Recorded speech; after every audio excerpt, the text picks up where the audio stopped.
নমস্কার, আমি মৌসুমী। শিলালিপিতে আপনাদের সবাইকে স্বাগত। আপনাদের শোনাচ্ছিলাম বিমল করের সোনালি সাপের ছোবল। আজকে শেষ পর্ব। জলধরবাবুর অভ্যেস হলো সন্ধেবেলায় দোতলার বারান্দায় পায়চারি করতে করতে দু হাতে তালি বাজিয়ে দেবদেবীর গান গাওয়া। পরনে ছালিব বস্ত্র, গায়ে ফতুয়া, কখনো বা খালি গায়ে হে গোবিন্দ রাখো শরণ, কখনো শিবশঙ্কর নম হে নারায়ণ, কখনো বা সাদামাটা ভক্তিসঙ্গীত ভজ গোবিন্দ কহ গোবিন্দ। সেদিন জলধর রামপ্রসাদী ঢঙে একটা গান গাইছিলেন। এমন সময় কিকিরা দোতলায় উঠে এলেন। জলধর গান থামিয়ে তাকালেন। কি খবর ম্যানেজার বাবু? কিছু না, এমনি এলাম। আপনার গলা শুনে গান বাজনার চর্চা হচ্ছিল নাকি? একটু আদ্রু, বাঁশিতে ফুঁ দিতে পারতাম, তা হঠাৎ গান বাজনার কথা কেন? গান শুনে মনে হলো, রোজই তো শুনতে পাই। শেষ বয়সে ভগবানের নাম নিয়ে একটু, জীবনটা তো কেটে গেল। কিকিরা হাসলেন। এত তাড়াতাড়ি? কত আর বয়স আপনার? 60 হয়তো ছাড়িয়েছেন, এখনো অনেক পড়ে আছে। কেমন করে বুঝলেন? বুঝবো না কেন, স্বাস্থ্য ভালো আপনার, বড় আদিব্যাধি নেই। চরক বলেছেন পিত্ত কফ যাদের নাশ হয় তারা দীর্ঘজীবী হয়। বলে কিকিরা হাসলেন। আপনি চরক বোঝেন? বুঝি না, তবে আমার মাতামহ বদ্যি ছিলেন তো, আর আপনিও তো দেখেছি রোজ সকালে তুলসী পাতা খান। হো, আপনার রুমমেট কোথায়? পাশের ঘরে দাবা খেলছেন। চলুন আপনার ঘরে গিয়ে বসে দুটো গপ্প করি। গপ্প? আসুন। কাছেই জলধরের ঘর। জলধরবাবু আর বলাই দত্ত একই ঘরে থাকেন দোতলায়। পাশের ঘরে সলিলবাবু আর রজনীকান্ত। জলধর ঘরে এসে বসলেন। কিকিরাও বসলেন বলাইবাবুর বিছানায়। 2 হাত জোর করে মাঝের আঙুল ঘষতে ঘষতে ছেলে মানুষের মতো বললেন, পরশু আপনাদের একটা ফিস্ট দেব। ফিস্ট? ওই সামান্য মুখ বদলের খাওয়া। একটা বড় মাছ পেলে ভালো হয়, দেখি কি করা যায়। তা জলধরবাবু, আমি নতুন, আগে যা পাতে পড়তো আপনাদের তার চেয়ে ভালো কিছু হয়েছে? জলধর ঘাড় কাত করলেন। হয়েছে, একটা স্বাদ পাচ্ছি আজকাল। দিনুবাবুর আমলে কি যে মুখে তুলতে হতো। শুনেছি। হরিবাবুকে আমি এই বলেই চাকরিতে এসেছি যে হতচ্ছেদা করে আমি কিছু করতে পারবো না। বয়স্ক ভদ্রজনরা আছেন যেখানে, সেখানে 2 মুঠো ভাত ছড়িয়ে দিলেই হয় না। আপনি চ্যারিটি করছেন না, ভালো একটা কাজ করতে চান। ভালো কাজ করতে হলে মন থেকে ওই যে কি বলে দয়া দাক্ষিণ্য করার মেন্টালিটি পাল্টাতে হবে। অবশ্য উনি হরিবাবু মানুষটি ভালো, ওর নিজের মধ্যে ইগো নেই, তাচ্ছিল্যও করতে চান না কাউকে। ভালো বলেই মনে হয় ওকে। আপনার এখানে ক বছর হলো? ক বছর? বছর খানেকের বেশি। আমি এসেছি বলাইবাবুর পর। কিকিরা সব জানেন। নামের খাতা মানে রেজিস্ট্রারে দেখেছেন, কিন্তু সেটা তিনি বুঝতে দিতে চান না। কাউকেই আঁচ করতে দেননি যে তিনি প্রত্যেকের নারী নক্ষত্রের খবর নেওয়ার চেষ্টা করছেন। গল্প করার ঢঙেই কিকিরা বললেন, আপনি কি সবচেয়ে কম আছেন এখানে? অন্যরা শুনলাম 2, 2.5, 3 বছর ধরে আছেন। একরকম তাই। দেশ বাড়ি কোথায় ছিল? মানে আমি বলতে চাইছি, এই বয়সে লোকে নিজের ভিটে মাটিতে। আমার দেশের বাড়ি পূব বাংলায়, সেখানে যাওয়া হয়নি। আমার মা সেই কোন কালে নবদ্বীপে এসে স্কুলে চাকরি নিয়েছিলেন, বাবাকে আমি দেখিনি। একটু চুপ করে থেকে আনমনা হয়ে অন্যদিকে তাকিয়ে থাকলেন। নিঃশ্বাস ফেললেন বড় করে। ছেলেবেলাটা আমার একরকম কেটে গিয়েছিল। মা আমাকে সদানন্দবাবুর আশ্রমে স্কুলে রেখে দিয়েছিল, কানলার কাছে, ছুটি ছাটায় মায়ের কাছে। পুরনো কথা আর কি বলবো। মা চলে যাওয়ার সময় আমি ছোকরা, একটা চাকরিও জুটিয়ে নিয়েছিলাম, সরকারি চাকরি, কলকাতাতেই। তারপর চলে গেলাম আন্দামান। তখন ওদিকে যাওয়ায় সুবিধের ছিল, সরকারি কাজ করতাম। বছর 5 কাটিয়ে ফিরে এলাম। ভালো লাগতো না, একা একা লাগতো। অবশ্য ওখানে বাঙালিও ছিল, মেলামেশা করে মন ভরত না। ফিরে ওয়েন অ্যান্ড বিলওয়েটে চাকরি করেছি, শিপমেন্ট কোম্পানি। ঘর সংসারও করেছিলাম একটু বয়সেই। কপালে দুঃখ ছিল মশাই, না হলে স্ত্রী ওইভাবে মারা যায়। কিভাবে? মাঝ দুপুরে ফ্ল্যাটে ডাকাতি, এমনভাবে জখম করল ওকে যে 3টে দিনও বাঁচল না। কিকিরা সহানুভূতির শব্দ করলেন। খাতায় অবশ্য এটা লেখা নেই। জলধর বিপত্নিক এইমাত্র লেখা আছে। আত্মীয়তার সুর এনে ভারী গলায় বললেন কিকিরা, জীবন বড় কোলমেলে হালদার মশাই। মাথার ওপর বসে কে যে ঘুটি চালছেন কেউ কি জানে? তবে আপনি পোড় খাওয়া মানুষ, ভেঙে পড়বেন বলে মনে হয় না। আমি ভাবছিলাম আপনার মতো মানুষ এখানে না এসে আত্মীয় স্বজনের সঙ্গে থাকলে হয়তো মনের দিক থেকে শান্তি পেতেন। জলধর অদ্ভুত এক মুখভঙ্গি করলেন। আত্মীয়? খুব কম গাছের ডাল সোজা হয়, ব্যাঁকাই বেশি। আমার আত্মীয় বলতে একটি ছেলে, সে হলো সেলফিশ, ইরেসপন্সিবল, ইডিয়েট, গাধা, নচ্ছার। তার ফ্যামিলি নিয়ে দিল্লি চলে গিয়েছে, সেখানে জুতোর ব্যবসা করে, ফ্যাক্টরি করেছে জুতোর। জুতো? ছ্যা! কিকিরা কথা পাল্টালেন। একালের ব্যাপারই আলাদা, ছেলে ছোকরাদের মতিগতি বোঝা যায় না। কি আর করবেন, যার যেমন মন চায়। চাক, আমার কাঁচকলা, আমি পরোয়া করি না। একলা এসেছি, একলা যেতে হবে। তা ঠিক, একলা চলো রে। খাঁটি কথা, কে কাকে দেখে, কে কাকে বাঁচায়, যার কপালে যেমন আছে তাই হবে। কিকিরা সঙ্গে সঙ্গে কথাটা ধরে নিলেন, বললেন, কপাল? যা বলেছেন সত্যিই তাই। শ্রীকান্তবাবু মুরলীবাবুর কথাই ভাবুন। স্যাড, আহারে, 2 বুড়ো মানুষ কিভাবে চলে গেলেন বিচ্ছিরিভাবে। আচ্ছা হালদার মশাই, এই যে 2জন মানুষ মাস কয়েকের মধ্যে এইভাবে চলে গেলেন, আপনার ভয় টয় করে না? ভয়? না, ভয় নয়, তবে অস্বস্তি হয়। মৃণালকুঞ্জে কি কোনো অশুভ শক্তির নজর? অশুভ বলতে পারেন, অশুভ। তবে এমনটা হয়, খারাপ যখন হয় তখন পরপর হয়ে যায়। কেন হয় কে জানে। কিকিরা যেন কৌতূহল বশেই বললেন, আমি যা শুনেছি তা শুনেই বলছি। মুরলীবাবু নাকি ঝাঁপ দিয়েছিলেন, কথাটা কি ঠিক? আমিও তাই শুনি। উনি ঝাঁপ দেবেন কেন? থাকতেন একতলায়, দোতলায় এসে ঝাঁপ দিলেন। তাই তো দিলেন। কেন, ওর কি মাথা খারাপ হয়ে গিয়েছিল? না, তা কেমন করে বলবো, তবে শ্রীকান্তবাবুর ওইভাবে আগুনে পুড়ে মারা যাওয়ার পর উনি যেন কেমন হয়ে গিয়েছিলেন, মনমরা, বিচলিত। একই ঘরে থাকতেন দুজনে, হুট করে একজন চলে গেল, কিছুই করতে পারলেন না। অনুতাপ হবে হয়তো। আপনারা কিছুই জানতে পারলেন না? না, কেমন করে জানবো? শীতের দিন, দরজা জানলা বন্ধ, মাঝরাত বা শেষ রাতে কেউ যদি ওপরে উঠে এসে থাকে জানা সম্ভব নয়। যে জায়গায় গিয়ে উনি ঝাঁপ দিয়েছিলেন সেখানকার মানে বারান্দার রেলিং কি আগেই ভাঙা ছিল?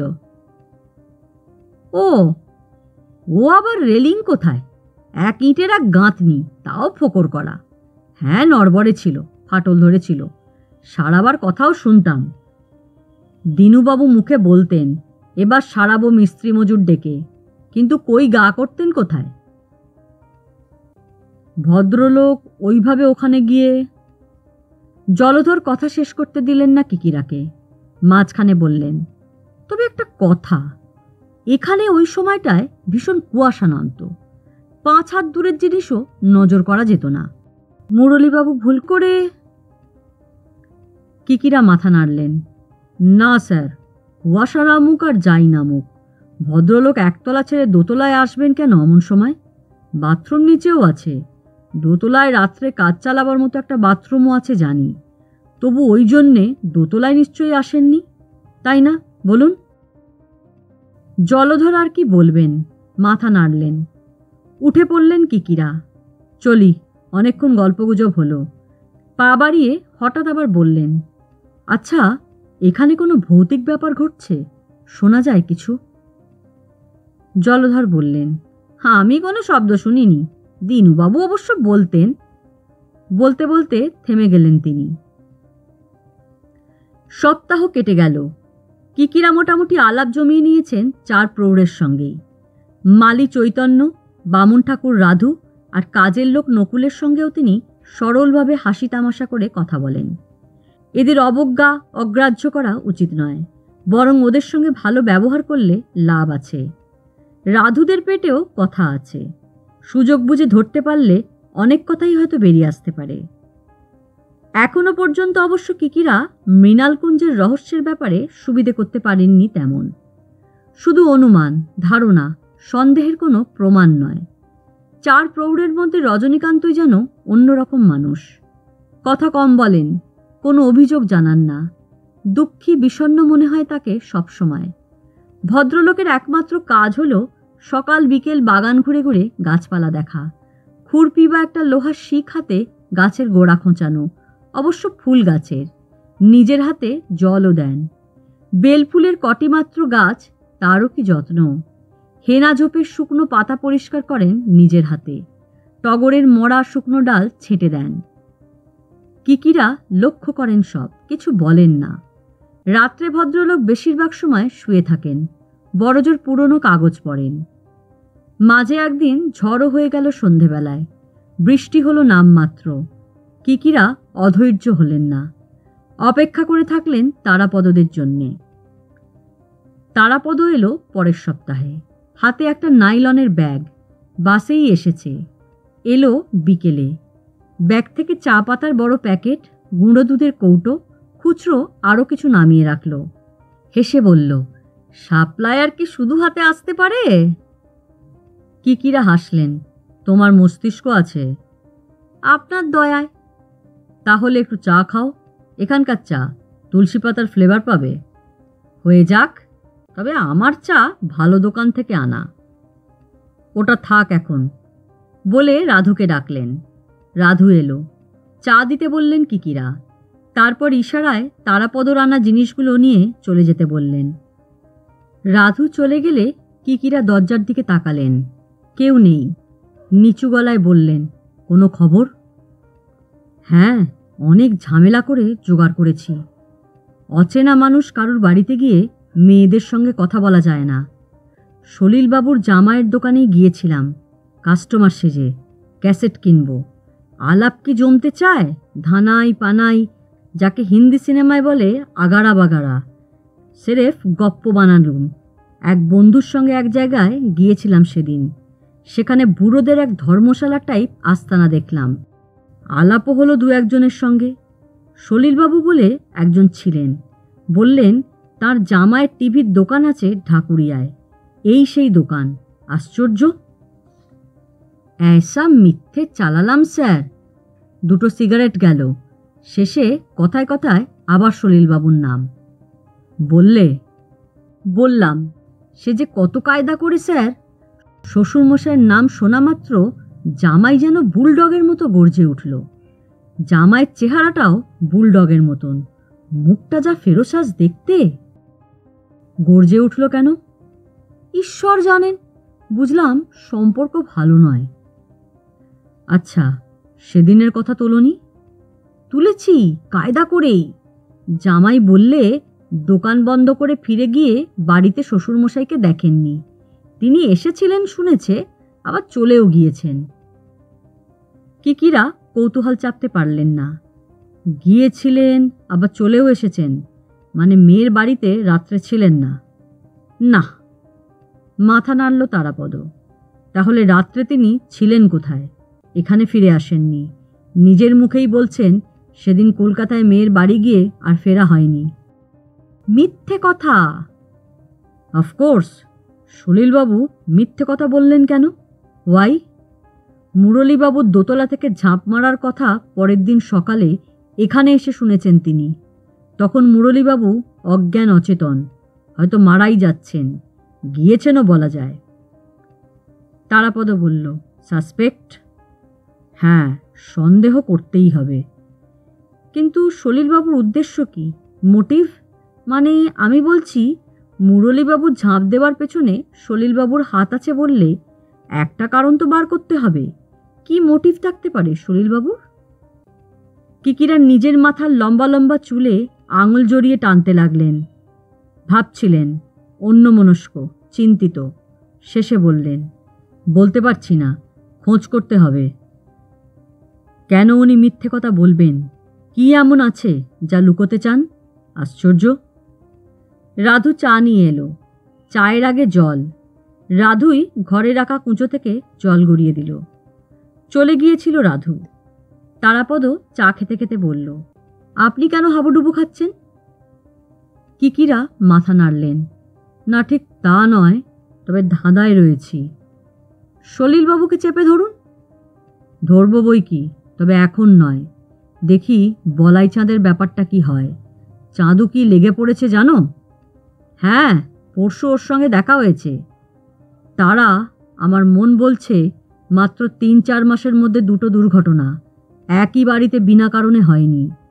আমি স্বীকার করছি, কখনো কখনো যুক্তিতর্কের বাইরে এমন অস্বাভাবিক ঘটনা ঘটে। একই পরিবারের দুজন চলে যায়, নিয়তির টান। কিন্তু এখানে তা নয়। একই ঘরের পাশাপাশি তক্তাপোষে শুয়ে থাকা দুই বুড়ো চলে গেল পরপর। একজন আগুনে পুড়ে, অন্যজন ছাদ থেকে লাফ মেরে। শ্রীকান্তবাবুর না হয় কাপড় চোপড়ে আগুন ধরে গিয়েছিল আচমকা, অলরাইট। কিন্তু মুরলীবাবু কেন একতলা থেকে দোতলায় এসে ঝাঁপ মারবেন? একতলা থেকে ঝাঁপ দেওয়া যায় না স্যার। ঠিক, কিন্তু আত্মহত্যা করার পাগলামি মাথায় এলে উনি গলায় দড়ি দিতে পারতেন, না হয় বিষ খেতেন, বা অন্যভাবে। আমি কনফিউজড। কেন উনি দোতলায় এলেন, আর কেনই বা এমন জায়গা থেকে ঝাঁপ দিলেন যেখানে রেলিং আলগা, নড়বড়ে, নিচে পাহাড় প্রমাণ রাবিশ? তারাপদ অবাক আর আতঙ্কের গলায় বলল, কেউ কি ওকে ঠেলে ফেলে দিয়েছিল? কিকিরা চুপ। একটা চুরুট ধরালেন। চলো বাইরে যাই। চা শেষ করে তারাপদ উঠে দাঁড়ালো। বাইরে এসে কিকিরা বললেন, শোনো, আমি একবার হরিচন্দনবাবুর সঙ্গে দেখা করতে যাব। কবে? পরশুদিন বিকেলে। তুমি চাঁদুকে বলবে ওখানে হাজির থাকতে। তুমিও চলে আসবে। হরিবাবুর সঙ্গে আমার কথা আছে। যেমন বলবেন। তুমি এবার এগোও, বাসে যেতে হবে। পরশুদিন বাকি কথা। তারাপদকে সঙ্গে করে ফটক পর্যন্ত গেলেন কিকিরা। এগিয়ে দিয়ে বললেন, সাবধানে যাবে। হরিচন্দনবাবুর মুখোমুখি বসেছিলেন কিকিরা, পাশে তারাপদ আর চন্দন। কিকিরা প্রথমে মৃণালকুঞ্জের বৃত্তান্ত শোনালেন। তিনি যাওয়ার পর যা যা দেখেছেন, শুনেছেন, কার সঙ্গে কথাবার্তা কি হয়েছে তাও বললেন। হরিচন্দনবাবু মন দিয়ে শুনছিলেন, মাঝে মাঝে প্রশ্ন করছিলেন। তিনি যে ক্রমশই বীতশ্রদ্ধ হয়ে পড়েছিলেন বোঝা যাচ্ছিল, কিন্তু উত্তেজিত হচ্ছিলেন না। তার কথাবার্তা শুনে ভাবভঙ্গি দেখে মনে হচ্ছিল, ভালো কিছু করতে গিয়ে মন্দ হলে মানুষ যেমন হতাশ বিরক্ত হয়, অনেকটা সেইভাবে হতাশ হয়ে পড়েছেন। কিকিরা বললেন, সলিলবাবু মিথ্যে কথা বলছেন। আগেই আপনাকে বললাম। বলাইবাবুও ততটা সত্যবাদী নন। তিনিও হয়তো মিথ্যে বলছেন। চন্দনের কাছে শুনুন। হরিচন্দন চন্দনের দিকে তাকালেন। চন্দন মাথা ঝাঁকিয়ে বলল, আমি খোঁজ খবর করে যা জেনেছি তাতে বুঝলাম বলাইবাবু যাত্রা দেখতে গিয়েছিলেন ঠিকই, কিন্তু পালা শেষ হওয়া পর্যন্ত তিনি সেখানে ছিলেন কিনা কেউ বলতে পারছে না। বলাইবাবুকে কি গাঁয়ের লোক চেনে? হরিচন্দনবাবু বললেন, কেউ কেউ মুখ চেনে। উনি সকাল বিকেল হাঁটাহাঁটি করেন, ভদ্রলোককে ঘোরাফেরা করতে দেখেছে আশেপাশে। তাছাড়া বলাইবাবু তো গাঁয়ের মানুষ নন, সেজেগুজেই গিয়েছিলেন। কার্তিকের শেষ বলে ঠান্ডার ভয় গায়ে গরম কোট লম্বা, মাথায় টুপি, হাতে ছড়ি আর টর্চ, সহজেই তাকে নজরে পড়েছিল। ও, আরও একটা ব্যাপার গোলমাল হচ্ছে। সেদিন সময় মতন যাত্রার দল পৌঁছতে পারেনি বলে পালা শুরু হতে দেরি হয়েছিল। ওদের এক ইম্পর্ট্যান্ট অভিনেতা অসুস্থ হয়ে পড়েছিল হঠাৎ, তাকে আনতে পারেনি। কাজেই বায়না দেওয়া কর্তাদের সঙ্গে যাত্রাপাটির বচসা হয়। পরে বুঝিয়ে সুঝিয়ে পালা নামাতে হয়েছিল। কিকিরা সঙ্গে সঙ্গে বললেন, বলাইবাবু আমায় এসব কথা বলেননি। হরিচন্দন যেন বিভ্রান্ত, বললেন, বলাইবাবু তাহলে কি যাত্রাও পুরো দেখেননি? আমায় তো অন্য কথা বলেছেন। কিকিরা বললেন, যাত্রার আসরে বসে বাকি রাত কাটিয়েছেন। তারাপদ বলল, মিথ্যে কথা, ফাঁকা আসরে বসে থাকলে কারো নজরে আসতো। হরিচন্দন অসহায়ের মতন কিকিরার দিকে তাকিয়ে থাকতে থাকতে বললেন, আমি কি করব রায়? মৃণালকুঞ্জ থেকে সবকটাকে তাড়িয়ে দেব? বন্ধ করে দেব বাড়িটা? কিকিরা বললেন, এত তাড়াতাড়ি নয়, আর কদিন দেখি। তবে একদিন আপনাকে কদমপুরে যেতে হবে, গিয়ে বলতে হবে, মানে শাসাতে হবে যে মৃণালকুঞ্জ বন্ধ করে দিচ্ছেন আপনি। 7 দিন সময় দিচ্ছি, যে যার মতন ব্যবস্থা করে নিন, পাত্তারি গুটন। এখন অবশ্য আপনাকে যেতে হবে না, আমি জানাবো যখন তখন যাবেন। হরিচন্দন চুপ করে থাকলেন, মুখের ভাবে বিরক্তি, দুঃখ। কিকিরা হঠাৎ বললেন, একটা ব্যাপার আমি লক্ষ্য করেছি। আপনার মৃণালকুঞ্জে যা ঘটেছে সবই এই কমাসের মধ্যে, মাস 4 বড় জোর। তার আগে কোনো ঘটনা ঘটেনি? না, নয় করে এই বছরে 10-12 জন এসেছেন। কেউ কেউ চলেও গিয়েছেন নিজের মর্জিতে, কিন্তু আগুনে পোড়া, আত্মহত্যা এসব ঘটেনি কোনো দিন। আমি ভেবেচিন্তে দেখেছি, জলধরবাবু ছাড়া অন্যরা বেশি দিন আছেন মৃণালকুঞ্জে, জলধরই শুধু বছরখানেক। উনি আসার আগে কোনো খারাপ ঘটনাই ঘটেনি বাড়িটাতে। কিকিরা বললেন, যা যা ঘটল সবই জলধরবাবু আসার পর। হরিচন্দন কিকিরার মুখের দিকে তাকিয়ে থাকলেন সামান্য সময়, তারপর মাথা নাড়লেন। হ্যাঁ, তুমি ঠিকই বলেছ, জলধর এসেছেন বছরখানেক, আর 2টো ঘটনাই ঘটেছে গত কয়েক মাসের মধ্যে। তোমার কি মনে হয় এর মধ্যে জলধরের হাত আছে?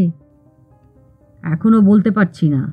মানুষটি যতই কেননা হাতে তালি বাজিয়ে সন্ধেবেলায় ঠাকুর দেবতার গান করুন, আমার মনে হয় উনি অতটা দেবদ্বিজের ভক্ত নন। ভক্তি আর ভাব এক জিনিস নয় দাদা। ভদ্রলোক বেশ চতুর, ওর মুখের কথা আর মনের মতলব আলাদা হতেই পারে। তাছাড়া জলধরবাবু যা যা বলছেন ওর সম্পর্কে, তা সত্যি না বানানো কে বলবে? ভেরিফাই করা যায় না? তারাপদ বলল, করা মুশকিল, অন্তত আন্দামানের ব্যাপারটা। অনেক কাঠখড় পোড়াতে হবে, অত হাঙ্গামা করতে গেলে সময় নষ্ট হবে। তাহলে? হরিচন্দন বললেন, আমি অন্য কোনো উপায় খুঁজছি। অসুবিধে কি জানেন? যারা মারা গিয়েছেন তাদের তো আর ফিরে পাবো না যে 2-1 কথা শুনে কাউকে সন্দেহ করব। মরা মানুষ সাক্ষী হয় না দাদা, তা সে অন্য কথা। আপাতত আমরা বলাইবাবু আর সলিলবাবুকে বাজিয়ে দেখি, তারা দুজনে কি লুকোতে চাইছেন। হরিচন্দন বললেন, দেখো, আমাকে না শেষ পর্যন্ত মৃণালকুঞ্জ তুলেই দিতে হয়। 2 জন তো গিয়েছেন, আবার কোন দিন কেউ চলে যান যদি। না না, অত ভাববেন না, আজ উঠি। কিকিরা উঠে পড়ার উদ্যোগ করলেন। তুমি ফিরবে কেমন করে? বনমালীকে বলি পৌঁছে দিয়ে আসুক। না, আজ আমি ফিরব না। বলে এসেছি কলকাতায় আমার কাজ আছে আপনার সঙ্গে, অন্য দরকারও আছে। কাল বেলার দিকে আমি ফিরব বাসে, আপনি ব্যস্ত হবেন না। আসি দাদা, চলো তারাপদ। রাস্তায় এসে চন্দন বলল, আপনি বাড়ি যাবেন? হ্যাঁ, রাতটা কাটিয়ে কাল ফিরব। চলুন তবে। তোমরাও যাবে? দরকার নেই, আমি একটু ঘুরে ফিরে যাব। আমার কয়েকটা জিনিস জোগাড় করতে হবে, আমার চেলাদের কাছে পেয়ে যাব। আপনার শিষ্য? লাইনের লোক? কিকিরা হাসলেন। কারেক্ট। ম্যাজিকলা? একটা বাঁশি চাই, সাপুড়েরা যে বাঁশি বাজায়। সাপুড়ের বাঁশি? তারাপদ থমকে দাঁড়িয়ে পড়ল। আকাশ থেকে পড়ছো নাকি? Falling from sky? ম্যাজিশিয়ানদের খেলা দেখাবার ছলাকলা সাজ পোশাক বাদ দাও। রাস্তায় মাদারির খেলা দেখনি কখনো? তারাও কেমন সাপুড়ের বাঁশি বাজায়, আর বড় একটা ঝুড়ির মধ্যে একটা বাচ্চাকে ঢুকিয়ে দিয়ে ঝুড়ির মাথা বন্ধ করে দেয়। তারপর বাঁশি বাজাতে বাজাতে ঝুড়ির মধ্যে 1 হাত লম্বা ছোড়া চালায় 4-5টা। পরে যখন ছেলেটা বেরিয়ে আসে একেবারে যেমনকে তেমন, তোমরা কলকাতার ছেলে, এসব রাস্তাঘাটের মামুলি খেলা দেখবে কেমন করে? সাপুড়ের বাঁশি আপনি কি করবেন? জলধর বলেছেন তিনি আগে একটু বাঁশিতে ফোঁ দিতে পারতেন। আমি অবশ্য পারি না, কলজেতে সে দম নেই। তবে পিপলুকে পাবো। পিপলু সাপুড়ে সেজে বাঁশি বাজিয়ে ঝুড়ির মধ্যে থেকে পেঁচানো দড়ি বার করবে। Rope trick. ওকে ধরে নিয়ে গিয়ে কোথাও একটা টেপ রেকর্ড করিয়ে নিতে পারবো। চন্দন আর তারাপদ মুখ চাওয়াচাই করল। শেষে চন্দনই বলল, আপনি তাহলে বুজরুকি বিশ্বাস করেন? সাপুড়ের বাঁশি ছাড়াও ধুনুচি, হলুদ চাল, সিঁদুর মাখা আম পাতা, জবা ফুল, সাপের খোলস। কি যে বলো তুমি! প্লাস্টিকের সাপ, গিরগিটি, কোনটা না পাওয়া যায় বাজারে? ছেলে মানুষের খেলনা, যাত্রা থিয়েটারের নকল সাপ। আর এ তো শুধু একটা খোলস, বাকি যা তা। বুঝেছি, তারাপদ মাথা হেলিয়ে বলল। আর গন্ধ? হয়ে যাবে। অখাদ্য ধূপ অনেক পাওয়া যায় বাজারে, না হলে কেমিক্যাল দোকানে খোঁজ করব। জলধর তাহলে আপনার টার্গেট?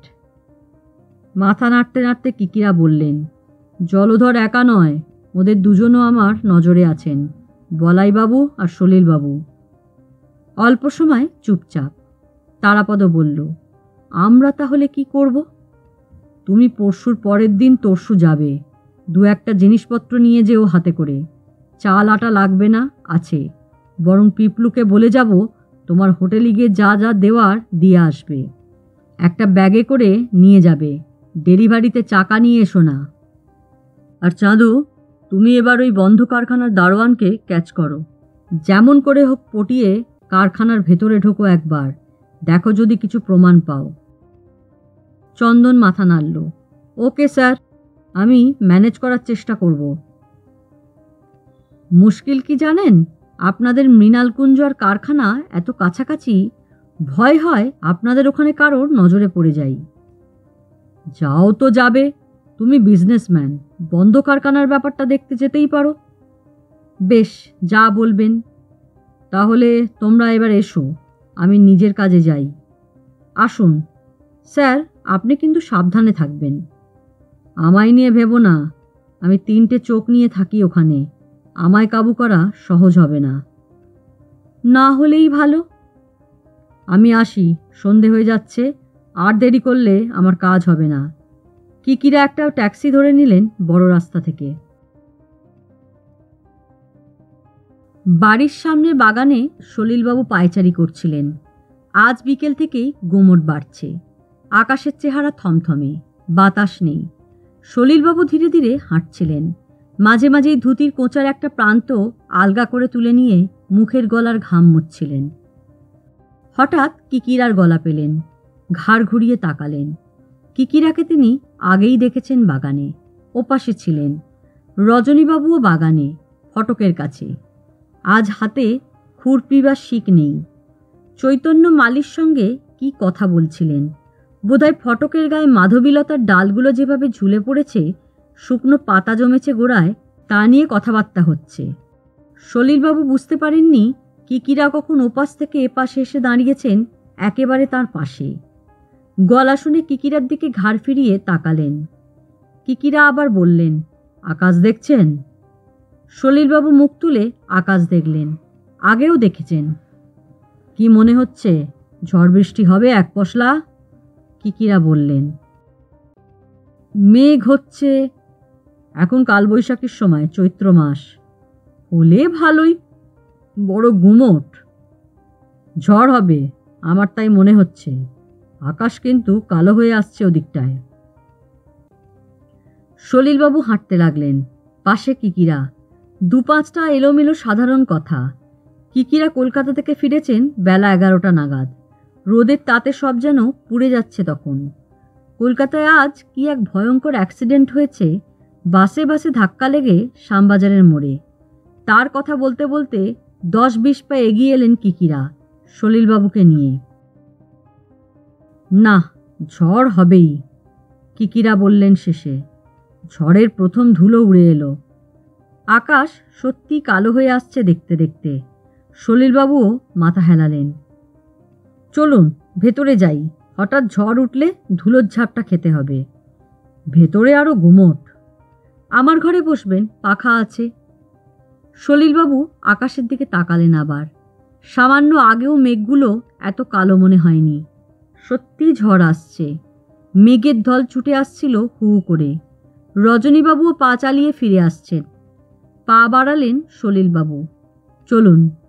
বারান্দায় উঠে এসে সলিলবাবু বললেন, ঘরের দরজা জানলা খোলা আছে, বন্ধ করে দিয়ে আসি। আসুন, রজনীবাবুও ফিরে আসছেন, তিনিই বন্ধ করে দিতে পারেন। তা হোক, আমি যাই। কিকিরা বললেন, আসুন তবে, আসবেন কিন্তু, আপনার সঙ্গে আমার কয়েকটা জরুরি কথা আছে। সলিলবাবু দেখলেন কিকিরাকে কয়েক পলক, তারপর চলে গেলেন। দেখতে দেখতে ঝড় এসে গেল, কালবৈশাখীর ঝড়। মাঠঘাট থেকে ধুলো, শুকনো পাতা, খড়কুটো উড়িয়ে এনে চারপাশে অন্ধকার করে ফেলল। মেঘও ডাকছিল। সোদা গন্ধ ভেসে আসার পরপরই বৃষ্টি। সলিলবাবু এলেন। কিকিরার ঘরে আলো জ্বলছে, পাখাও চলছিল। একটি মাত্র জানলা খোলা। ঝড় নেই, বৃষ্টি রয়েছে তখনও। বসুন, কিকিরা বললেন। বসলেন সলিলবাবু। কিকিরা নিজের খাটের ওপর বসে। আজকের রাতটা তাহলে স্বস্তি, কি বলুন? বললেন কিকিরা। রাতে ভালোই ঘুম হবে। সলিলবাবু জবাব দিলেন না। কদিনের ভ্যাপসা গরমের পর আজকের ঝড় বৃষ্টি যে স্বস্তিদায়ক তা তো জানা কথা। কিকিরা অনর্থক বেশি ভূমিকায় গেলেন না। সরাসরি বললেন, আপনাকে কটা কথা জিজ্ঞেস করি। আমি এখানে আসা পর্যন্ত নানান কথা শুনি, ভয়ও হয় একটু আদ্রু। রোগা পটকা মানুষ, বুঝতেই তো পারছেন, সাহস কম। আচ্ছা সলিলবাবু, ওই ব্যাপারটায় আপনার কি ধারণা? প্রথম দুর্ঘটনার কথা বলছি। শ্রীকান্তবাবু যে আগুনে পুড়ে মারা গেলেন, এটা কি ওরই দোষে, মানে অসাবধানতার জন্যে? বাকি কথাটা শেষ করলেন না কিকিরা। সলিলবাবু তাকিয়ে থাকলেন। কেন? না, এমনি জিজ্ঞেস করছি। আপনাদের পুরনো ম্যানেজার দিনুবাবু হরিবাবুকে বলেছেন এই বাড়িতে নাকি এক অশুভ আত্মা, প্রেতাত্মা ভর করেছে। সলিলবাবু বললেন, দিনুবাবুর সেরকম ধারণা হয়েছিল, আমরাও শুনতাম। কার কি ধারণা হয়, কেমন করে বলবো? দ্বিতীয় ঘটনাও। মুরলীবাবুর আত্মহত্যা সম্পর্কে আমি কিছু জানি না। সেদিন আমি ছিলাম না, আগেই বলেছি আপনাকে। মেয়ের বাড়ি গিয়েছিলেন, কলকাতায়, ঢাকুরিয়ায়, ফিরতে পারেননি। না। কিকিরা এবার চোখে চোখে তাকালেন সলিলবাবুর। তারপরে হঠাৎ বললেন, আপনি কি মেয়ের বাড়িতে ছিলেন সেদিন? সলিলবাবু যেন থতমত খেয়ে গেলেন। মুখটা কেমন কুঁচকে গেল। ও কথা জিজ্ঞেস করছেন কেন? কিকিরা এবার সরাসরি বললেন, সামান্য শক্ত গলায়, শুনলাম মেয়ের বাড়িতে আপনি দেখা করতে গিয়েছিলেন, কিন্তু ছিলেন না। কে বলল? সলিলবাবু চমকে উঠলেন। গলা উঠল না। আপনার জামাই। সলিলবাবুর মুখ চোখের চেহারা পাল্টে গেল। ভয় পেয়েছেন, বিভ্রান্ত, মুখ নামিয়ে নিলেন। কিকিরা বললেন, কথাটা ঠিক? সলিলবাবু চুপ, মুখ তুলছিলেন না। অল্প সময় চুপ করে থেকে কিকিরা চমৎকার এক গল্প বানালেন। বললেন, কাল আমি যখন হরিবাবুর বাড়িতে কয়েকটা কাজের কথা বলতে যাই, তখন দেখি সেখানে হরিবাবুর এক দুঃসম্পর্কের ভাইপো বসে আছেন। ভদ্রলোক পুলিশ অফিসার, বড় অফিসারই। তার সঙ্গে উনি কথাবার্তা বলছিলেন এই বাড়ির কথাই। উনি যে দুটো ঘটনার কথা শোনাচ্ছিলেন, অফিসার ভদ্রলোক প্রায় সঙ্গে সঙ্গে মাথা নাড়তে লাগলেন। আমার মনে হলো উনি বিশ্বাস করলেন না। সলিলবাবু কেমন যেন সন্ত্রস্ত হয়ে বললেন, আমার কথা উঠেছিল? আপনাদের দুজনের কথাই উঠল। বলাইবাবু, আপনি। আমি সত্যি সেদিন এখানে ছিলাম না, কিন্তু আমার জামাইয়ের কথা কে বলল? যেই বলুক, আপনি নিজে কি বলেন? হরিবাবুই হয়তো তলায় তলায় খোঁজ খবর করছেন। সলিলবাবু জবাব দিচ্ছিলেন না কথার। বৃষ্টি কমে আসছিল, ঠান্ডা বাতাস আসছে, ভিজে মাটি, গাছপালার গন্ধ। কিকিরা সলিলবাবুকে আরও ঘাবড়ে দিতে চাইছিলেন।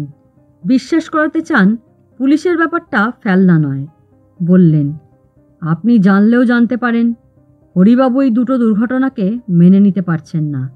তার সন্দেহ রয়েছে, তলায় তলায় তিনি খোঁজ খবর নিচ্ছেন।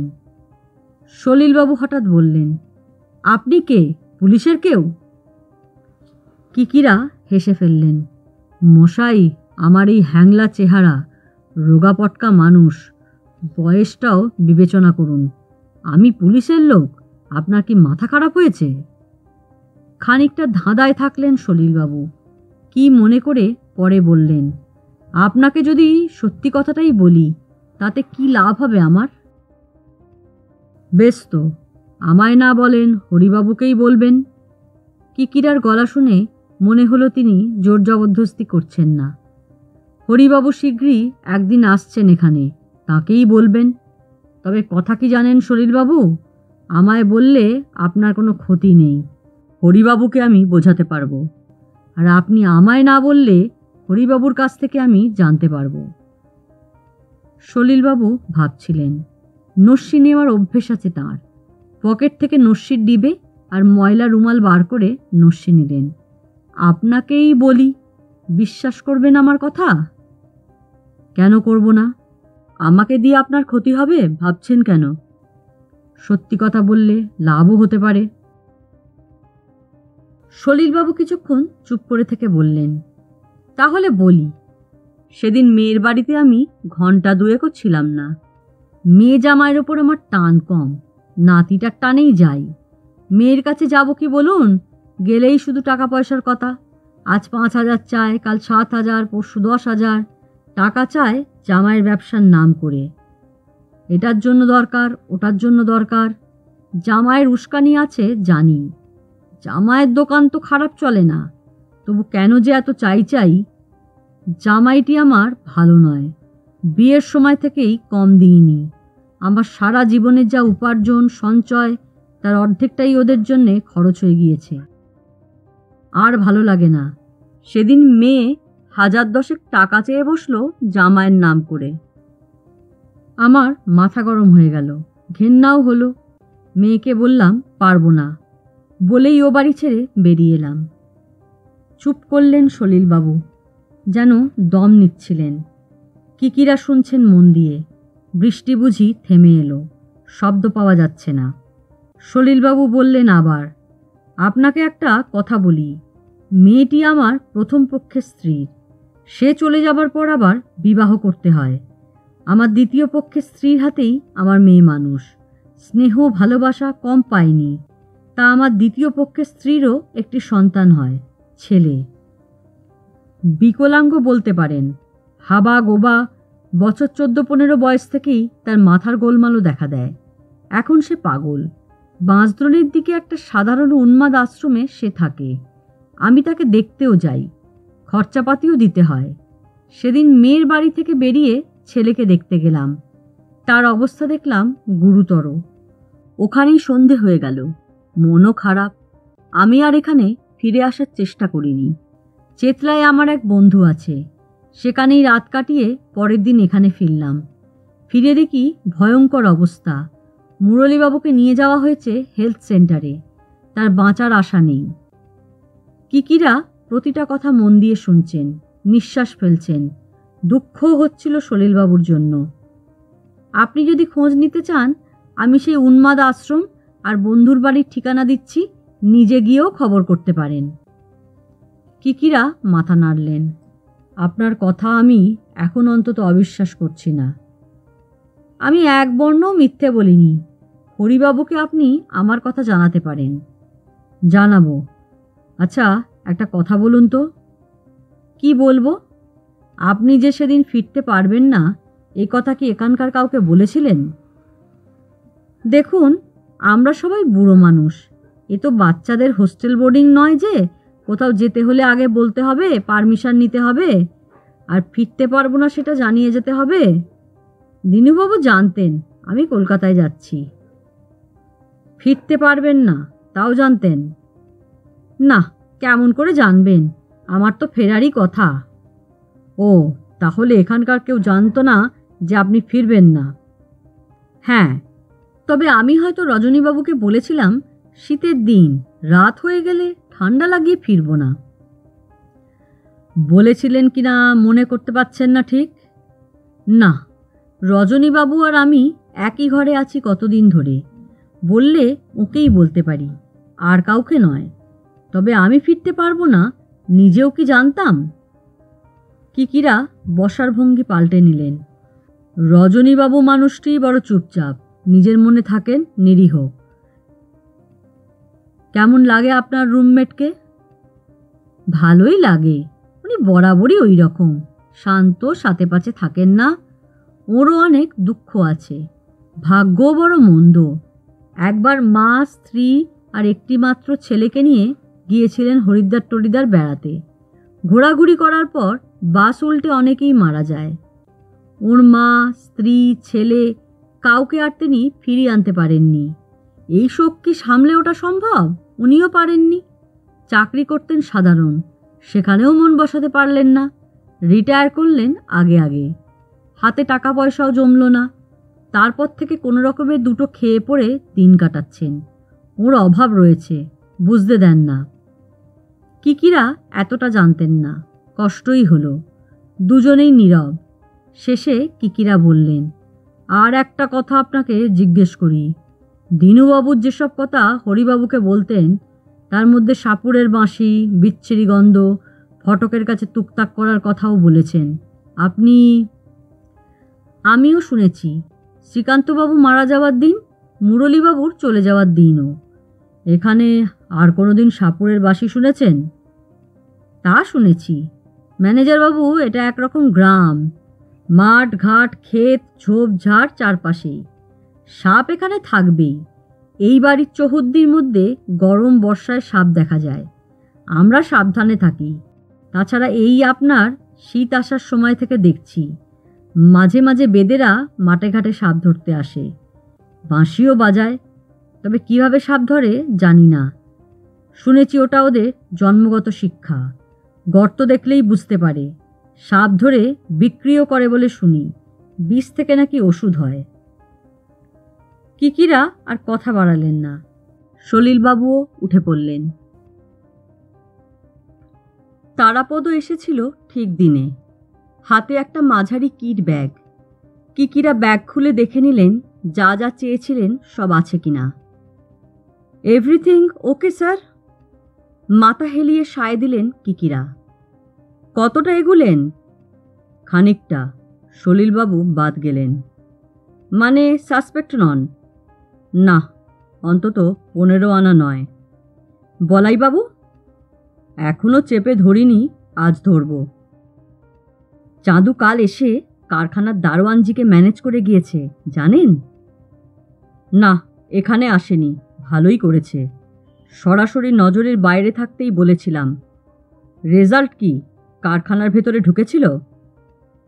এক নজর দেখেছে। তবে কারখানার ফটকের ওপাশে দারোয়ানজির ঘর, ফটকের গা ঘেঁষে। সেই ঘরের গায়ে গায়ে আরও একটা ছোট ঘর আছে। চাঁদু বলল কারখানা থেকে জিনিস বেরোবার সময় ওই ঘরে বসে কেউ চেকিং করে নিত। মোদ্দা কথা, ডেলিভারি জিনিসের হিসেব রাখত। ঘরে কিছু পেয়েছে? তেমন কিছু নয়। ঘরে একটা দড়ির খাটিয়া, একটা ধুলো ভরা ভুট কম্বল আর এক পাটি জুতোর ছেঁড়া ফিতের টুকরো। কিকিরা কৌতূহল বোধ করলেন। ফিতের রং? খাকি। তাই তো বলল। কিকিরা কি যেন ভাবছিলেন, পরে বললেন, চলো একটু বাইরে যাই। বাইরে বিকেল নেমেছে আগেই। চৈত্র মাস বলে আলো রয়েছে যথেষ্ট। রোদও ফুরোয়নি। গাছের মাথার দিকে উঠে যাচ্ছে রোদ। গরম যেন সামান্য কম।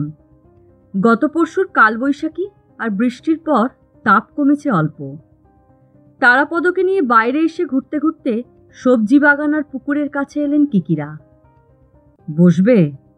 থাক, মাটি এখনো তলার দিকে ভিজে, কাদা লাগতে পারে।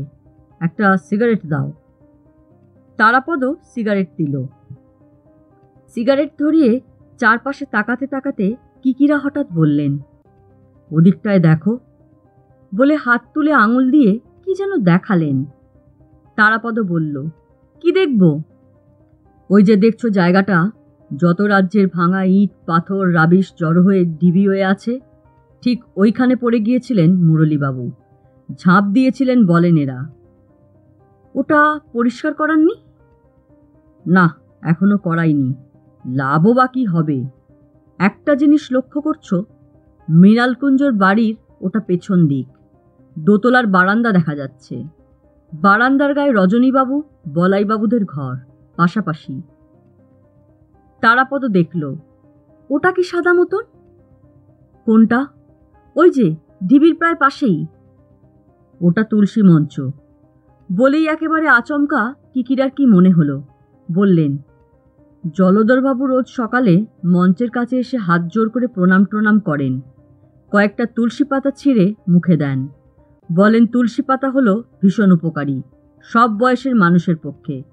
তুলসী পাতার রস দিয়ে ওষুধও হয়।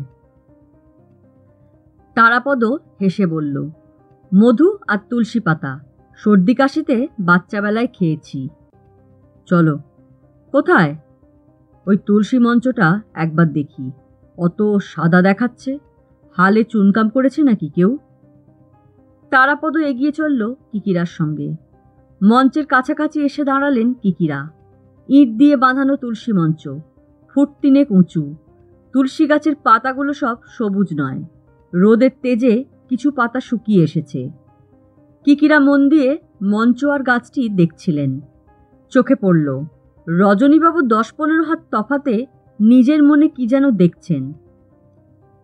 কিকিরা ডাকলেন রজনীবাবুকে। রজনীবাবু এগিয়ে এলেন ধীরে ধীরে, হাতে খুরপি। রজনীবাবু, আপনাদের এখানে আর তুলসী ঝোপ নেই? কেন থাকবে না, আছে। এটি মঞ্চ বাঁধিয়ে করা? জলধরবাবু করেছেন। উনি বলেন এটি বৃন্দাবনী তুলসী। নিজেই তুলসী চারা আনিয়ে মঞ্চ করেছেন। বৃন্দাবনের মাটি, পুণ্যস্থান। ও, নিজের হাতেই করেছেন নাকি? না, বাইরে থেকে রাজমিস্ত্রি ধরে এনেছিলেন। যা করেছেন নিজেই দাঁড়িয়ে থেকে। ধর্মে কর্মে ভদ্রলোকের খুব মতি। সকালে মুখে তুলসী পাতা না দিলে ওর মুখ শুদ্ধ হয় না। সন্ধেবেলায় দুহাতে তালি বাজিয়ে নমো গোবিন্দ জয় গোবিন্দ করেন। কিকিরা যেন মুচকি হাসলেন। এই মঞ্চটি কবে তৈরি হয়েছে? কবে? গত গরমে, বর্ষার আগেই।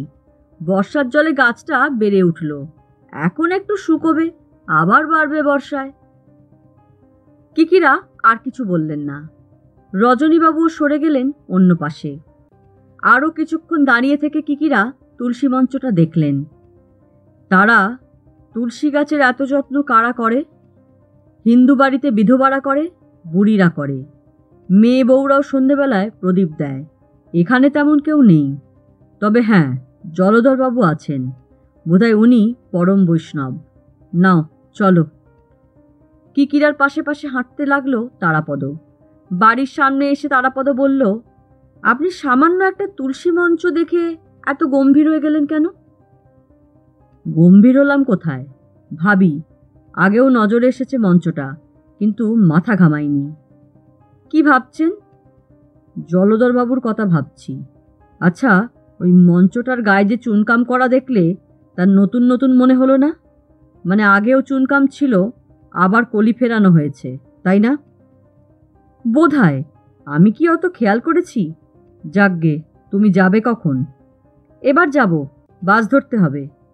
চলো একটু চা খেয়ে যাও, এখনো আলো আছে, তুমি ঠিক সময় গিয়ে বাস ধরতে পারবে। ঘরে আসার আগেই কিকিরা রাধু ঠাকুরকে ডেকে 1 কাপ চা করে দিতে বললেন। চা খেয়ে তারাপদ যখন চলে যাচ্ছিল, কিকিরা তাকে এগিয়ে দিতে গিয়ে হঠাৎ বললেন, আগামী শনিবার তোমরা এখানে থাকবে রাত্রে। আমার গেস্ট। চাঁদুকে বলো রবিবার তার ছুটির দিন। পরের দিন খানিকটা বেলায় বলাইবাবু সকালের ঘোরাফেরা শেষ করে ফিরে আসতেই দেখলেন কিকিরা বাইরের বারান্দায় বসে আছেন। কিকিরা দেখছিলেন বলাইবাবুকে। ভদ্রলোক রোদে তাতে ভ্যাপসা গরমে যেন ভিজে জল হয়ে গিয়েছেন। মুখে গলায় ঘাম, গায়ের জামাও ঘামে ভিজে রয়েছে অনেক জায়গায়। কি মশাই, চান করে এলেন যে? কিকিরা বললেন। রুমালে মুখ মুছতে মুছতে বলাইবাবু বললেন, বেলা হয়ে গেল, যা চড়া রোদ। কোথায় গিয়েছিলেন? ওই দুর্গা ভাণ্ডারে, বকুলপুরের তেমাথায়। মর্নিং ওয়াক করতে? আরে না মশাই, দু একটা জিনিস কেনার ছিল। দাড়ি কামানোর সাবান পুড়িয়েছে, ব্লেডও নেই। আমার আবার বড় ঘামাচি হয় গরমে। বরিক পাউডারের সঙ্গে মামুলি কিছু মিশিয়ে নিই, তাও এত বেলা হতো না। তেমাথায় গেলাম যখন, তখন একবার পোস্ট অফিসটাও ঘুরে এলাম। ছোট পোস্ট অফিস, চিঠিপত্তর। ও, আপনাদের এখানে চিঠিপত্র বিলি করার লোক আসে না? না, কে আসবে এত দূর? তবু যখন কারখানাটা ছিল, একটা পিয়ন আসতো সাইকেলে চেপে। আসতো কারখানার জন্যে, মাসোহারা ছিল। তখন তবু তার টিকি দেখতাম এখানে। কারখানা পর্যন্ত আসতো বলে আরও একটু এগিয়ে আমাদের কৃপা করে যেত। হাল ফিল আর আসে না। পুজোর সময় এক আধ দিন হয়তো আসে, বকশিস তো নিতে হবে। বসুন না, দাঁড়িয়ে কেন? বড় ঘামছি। আমার ঘরে যাবেন? পাখার তলায় বসবেন খানিক। চলুন। বলে পা বাড়িয়ে নকুলকে ডাকলেন বার কয়েক। নকুল কাজে ব্যস্ত ছিল, সময় লাগলো আসতে। দুটো পোস্টকার্ড আর একটা ইনল্যান্ড লেটার এগিয়ে দিলেন বলাইবাবু। বলে দিলেন কাকে কাকে দিতে হবে। কিকিরা বললেন, মাত্র 3টে চিঠির জন্যে আপনি? ভালো কথা বললেন আপনি। চিঠি? আমাদেরকে চিঠি দেবে? মাসান্তে কারো যদি একটা আসে, আসেও না, 9 মাসে 6 মাসে বড়জোর একটা পোস্টকার্ড। আমরা আছি এই পর্যন্ত। দু একটা চিঠি যা আসে পড়ে থাকে পোস্ট অফিসে, কেউ যখন যায় ওদিকে নিয়ে আসে হাতে হাতে। কিকিরারা ঘরে এলেন, পাখা চালিয়ে দিলেন তিনি। নিজের হাতে জল গড়িয়ে দিলেন বলাইবাবুকে। বলাইবাবু জল খেলেন, তেষ্টা পেয়েছিল খুব। জল খেয়ে আরামের শব্দ করলেন। একটা বিড়ি দিন, খাই। আছে নাকি পকেটে? আছে, নিন। এই তো 3 বান্ডিল কিনে আনলাম। বিড়ি ধরানো হয়ে গেল দুজনেরই। কিকিরা 2-5টা সাধারণ কথার পর বললেন, বলাইবাবু, আজ সন্ধেবেলায় দাবায় বসবেন নাকি? না হলে একবার আসতেন এখানে। কেন, রোজ তো দাবায় বসি না। সময় কাটাবার জন্য বসি মাঝে মাঝে। সলিলবাবু কাঁচা খেলোয়াড়, আমিও পাকা নই। রজনীবাবু দাবা বোঝেন না। এ ব্যাপারে মাস্টার ছিলেন মুরলীবাবু, তা তিনি তো আর নেই। আপনি জানেন নাকি দাবা? মাথা নাড়লেন কিকিরা। আমি একেবারেই অচল, গজ নৌকো কাকে বলে তাও জানি না। বলাইবাবু বিড়ির ধোঁয়া টানলেন।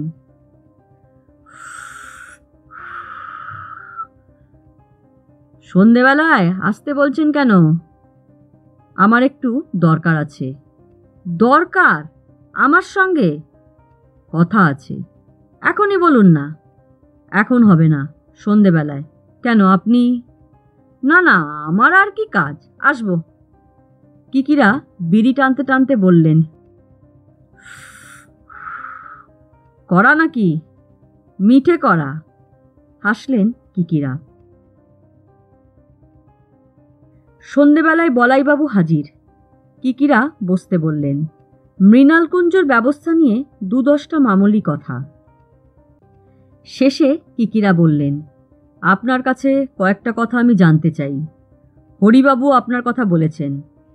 শেষের কথাটা বানানো। বলাইবাবুর চোখে যেন চাপা হাসি। বললেন, আপনি কি জানতে চান? আমি জানি। কিকিরা অবাক। জানেন? মাথা হেলিয়ে বলাইবাবু বললেন, যাত্রা দেখার কথা। সেদিন আমি কেন পুরোপালা না দেখেই চলে এসেছিলাম। কিকিরা অবাক হলেন, বললেন, আপনি আমায় আগে অন্য কথা বলেছেন। বলেছিলেন পালা শেষ হওয়ার পর আসরে বসে বাকি রাতটুকু কাটিয়ে আপনি এখানে ফিরেছেন। তাই বলেছিলাম, ওটা ঠিক কথা নয়। যাত্রা শুরু হতে দেরি হয়েছিল। আমি ঘন্টা 2 ছিলাম, তারপর ফিরে আসি। একলা আসিনি। অত রাতে মাঠঘাট ভেঙে ঠান্ডায় কুয়াশায় একা আসা যায়? আমার সঙ্গে শিবপ্রসাদ ছিল, কারখানার দারোয়ান। আমি তাকে নিয়ে গিয়েছিলাম, ওকে সঙ্গে নিয়েই ফিরেছি। ফিরেছেন মানে কারখানায় ফিরেছেন? দারোয়ানের ঘরের পাশের কুঠুরিতে শুয়ে রাত কাটিয়েছেন?